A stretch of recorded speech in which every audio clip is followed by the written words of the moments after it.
Hey, so you may notice some new art assets for my videos starting now. They were made by this person. If you like his stuff, check him out. Links in the description. I'll talk more about this at the end, but they deserve a plug right here. Anyway, I'm surprised with what this video is about. I was so sure on what my next video is going to be, but then I played this game on a whim. I guess that means I at least have some ideas lined up for my next video. Anyway, here's why I love Cosmonator. If you've seen my previous videos, you should know I love shmups, even though I'm not generally super good at them. I think that this is why I tend to favor the subgenre of shmups that this game falls under. I don't know what the name of this genre really is, or if it even has a name, but it's the one where you have a health bar, you buy upgrades, and you progress through levels at your own pace. It should have a name. Does it? Well, Cosmonator is that type of shmup. This one has a satisfying upgrade system. You have your basic upgrades, health, damage, number of bullets, stuff like that. Then you have some advanced upgrades that add missiles, side ships, and other more interesting options.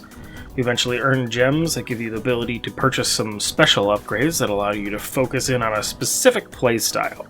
There are also spells to purchase. These are separated into offensive and support types of spells. So you've got some that fire a power blast, a barrage of homing energy, temporary shields, increased fire rate, all kinds of things. There are lots of spells to get. Just look at them. All these upgrades and spells really let you choose how you want to play. I went strong into straight offensive capabilities, very few spells, all bullets. But you could easily do a spell-focused build. Those are the kind of extremes of this game, but you can find other ways to play outside those general archetypes. These upgrades are very satisfying. You start out decently powerful and only go up from there. This is an important feeling to capture in a game like this. I don't want to feel like I can't make it through the second level without a massive increase in power through a real grind fest. I'm looking at you, Skyforce. You can grind in this game, and you might have to do a little bit of that to complete the side missions, as they tend to be a little harder than the mainline missions, but I found myself wanting to progress through the main missions pretty rapidly. Plus, if you really want to grind, there is a gauntlet mode that's just straightforward combat. It's a nice, randomized, unlimited play mode. It even has gem rewards at specific point thresholds, but the game encourages progression. You have a modifier that means you make less money as you get stronger, but later missions reward you with more cash. The game doesn't want you to play one mission over and over to get the next upgrade. It wants you to see what's going to happen next. The playing of the game itself is really good. I enjoyed playing each mission, I just enjoy playing the game. The game isn't really bullet hell, but you can end up with a lot of projectiles on screen at once. You do have room to make mistakes, because of the health bar, and there's upgrades to armor and shields, but that doesn't mean this is a cakewalk either. Maybe it felt that way to me, because I played the game on hard, veteran in this game, but that was the difficulty I chose.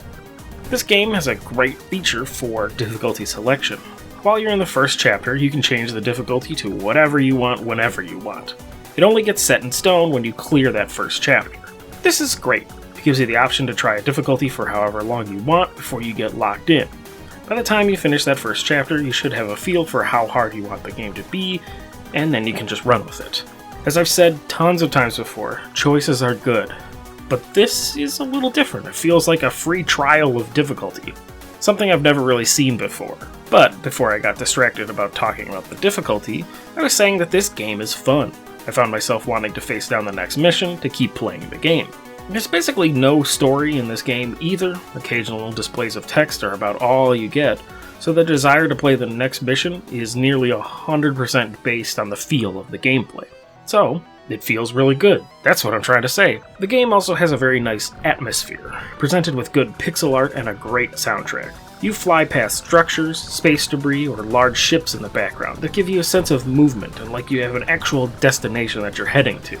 There's some really great backgrounds that evoke feelings of danger and dread, or progression and accomplishment. I don't really want to show or discuss the specifics of those moments because if you want to play this game, you should see them for yourself. But I will say that there are some moments you have probably seen in other shmups before, but this game still does those moments very well. The game has an extensive soundtrack.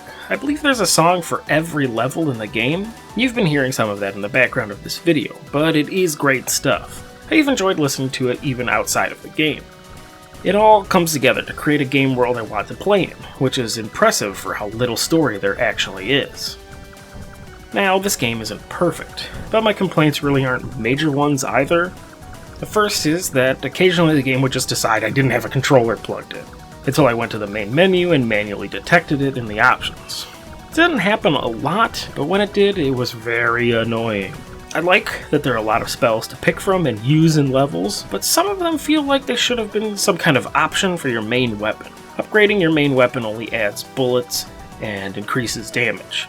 It'd be nice to see some choices in a style of primary weapon, like maybe a laser or just a wider spread. I don't know, anything really.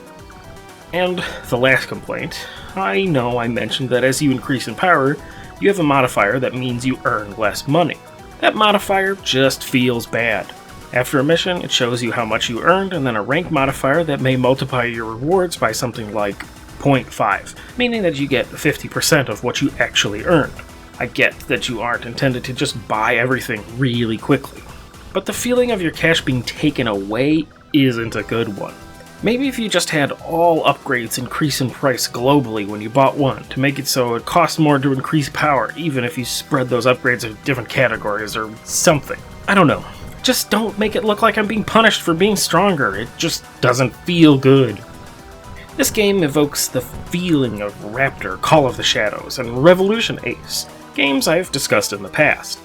Honestly, more Raptor though. This game has the good music, the carefully crafted art, and the interesting backgrounds. I think a large portion of what made me want to make this video was the overall feeling reminding me of games that I really loved. But the game stands on its own.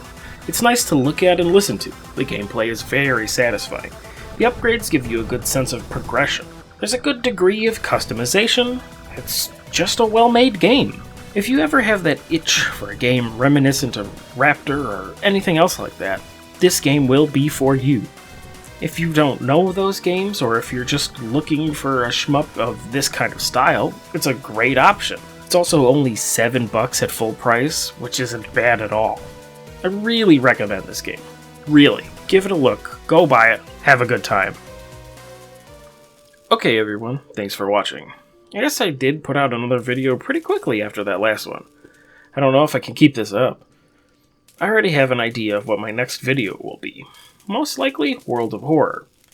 That could change. I thought this video would be on that game at one point.